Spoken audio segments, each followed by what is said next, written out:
বিদ্যালয়ে সরস্বতী পুজো না হয় প্রধান শিক্ষককে স্কুলের ভেতর তালা দিয়ে স্কুল চত্বরে বিক্ষোভ স্থানীয় বাসিন্দাদের।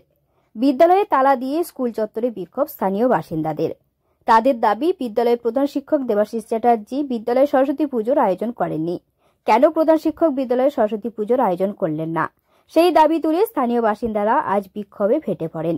স্থানীয় বাসিন্দাদের দাবি, বিদ্যালয়ে প্রায় 100 জন ছাত্রছাত্রী রয়েছে। দীর্ঘক্ষণ উপোস থাকার পরেও তারা বিদ্যালয়ে সরস্বতী পুজোর পুষ্পাঞ্জলি দিতে পারল না। সুদীপ চ্যাটার্জি বিমান বাগদি নামের স্থানীয় বাসিন্দারা বলেন, বিদ্যালয়ের প্রধান শিক্ষক নিজের ব্যক্তিগত কারণ দেখিয়ে বিদ্যালয়ে সরস্বতী পুজো করেননি। এখানে বিদ্যালয়ে সরস্বতী পুজো কেন হবে না? তবে যতক্ষণ না প্রধান শিক্ষক এই ঘটনার সদুত্তর দিচ্ছে, ততক্ষণ তাকে তালা বন্ধ করে রাখা হবে বলেও হুঁশিয়ারি দেন বিক্ষোভকারীরা। বিদ্যালয়ের এক শিক্ষক নির্মল সরকার প্রধান শিক্ষকের উপর দায় ঠেলে দিয়ে পুরো বিষয়টি এড়িয়ে যান। বিদ্যালয়ের প্রধান শিক্ষক দেবাশিস চ্যাটার্জিকে সংবাদ মাধ্যম একাধিকবার প্রশ্ন করলেও কোনো উত্তর দেননি। আপনাকে তালা বন্ধ করে বিক্ষোভ দেখাচ্ছে, আমি কোনো উত্তর দিচ্ছি না। কেন? আপনার বিরুদ্ধে অভিযোগ, আপনি বিদ্যালয়ে সরস্বতী পুজো করেননি, গ্রামবাসীরা অভিযোগ করছে। কি বলবেন আপনি? আমি কিছু বলছি না। কেন? আমি কিছু বলতে কেন বলতে পারবেন না? স্কুলে সরস্বতী পুজো হেডমাস্টার মশাই যা বলার হেডমাস্টার মশাই। আপনিও তো স্কুলের শিক্ষক আছেন। হ্যাঁ, যা ব্যাপার মিডিয়াকে তো যা বলার হেড স্যার। স্কুলে সরস্বতী পুজো বন্ধ করেছেন, কারণ ওনাকে যখন আমরা ফোন করলাম উনি আমাকে বললেন যে পার্সোনাল কারণ। তো ওনার পার্সোনাল কারণের জন্য সরস্বতী পুজো কেন বন্ধ হবে? ওনার যখন পার্সোনাল কারণ আছে, উনি আমাদের যে কমিটি আছে ডিসি কমিটি, সেই ডিসি কমিটিকেও ইনফরমেশন দেয়নি, বিসি কমিটিকে। তো সেক্ষেত্রে আমরা কেউ জানি না, আমাদের কারোর নলেজের মধ্যে নেই।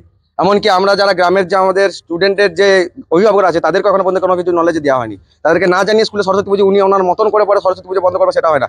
রিসেন্ট কি 15ই আগস্টের সময় উনি পতাকা উত্তোলন করেন, তাহলে এই স্কুলের মধ্যে যদি পতাকা উত্তোলন না হয়, স্কুলের মধ্যে যদি বাগদেবীর আরাধনা না হয়, তাহলে এই স্কুলটা রেখে কি লাভ? স্কুল তালা বন্ধ থাকুক। আপনারা তার জন্য কি তালা বন্ধ? হ্যাঁ, থাকবে, তালা বন্ধই থাকবে। যদি যতক্ষণ না এই জিনিসের বিহিত হবে, ততক্ষণ কিন্তু এই যে স্টুডেন্টদেরকে নিয়ে পরে এখানে অনির্দিষ্টকালের জন্য স্কুল বন্ধ থাকবে, স্টুডেন্টদেরকে নিয়ে পরে এখানে বসে রাখা হবে।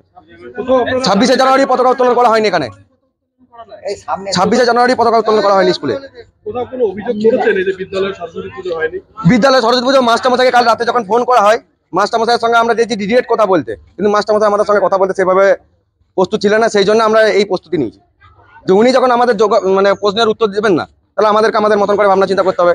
কারণ এই স্কুলটা আজকে আমরা পড়েছি, আমাদের বাবা মারা পড়েছে, এমনকি আমার বাবার বাবারা পড়েছে, তার বাবারা পড়েছে, মানে স্কুলটা বহু বছরের পুরনো ঐতিহ্যবাহী স্কুল। সেই স্কুলে যদি হঠাৎ করে সরস্বতী পুজো বন্ধ হয়ে যায়, সে গোটা গ্রামের অসম্মান, গোটা গ্রামের অসম্মান। এটা বাংলাদেশ বা পাকিস্তান নয়, এটা ইন্ডিয়া, এটা পশ্চিমবাংলা। এইখানে যদি সরস্বতী পুজো বন্ধ হয়ে যায়, তাহলে হবে এটা কোথায়? আর স্কুলের মধ্যে সরস্বতী পুজো যদি না হয়, তাহলে হবে এটা কোথায়? মাস্টারমশাইকে সেটা জবাব দিতে হবে। যদি না দেওয়া হয়, তাহলে মাস্টারমশাই ভিতরে থাকবে আর তালা গেটে বন্ধ থাকবে।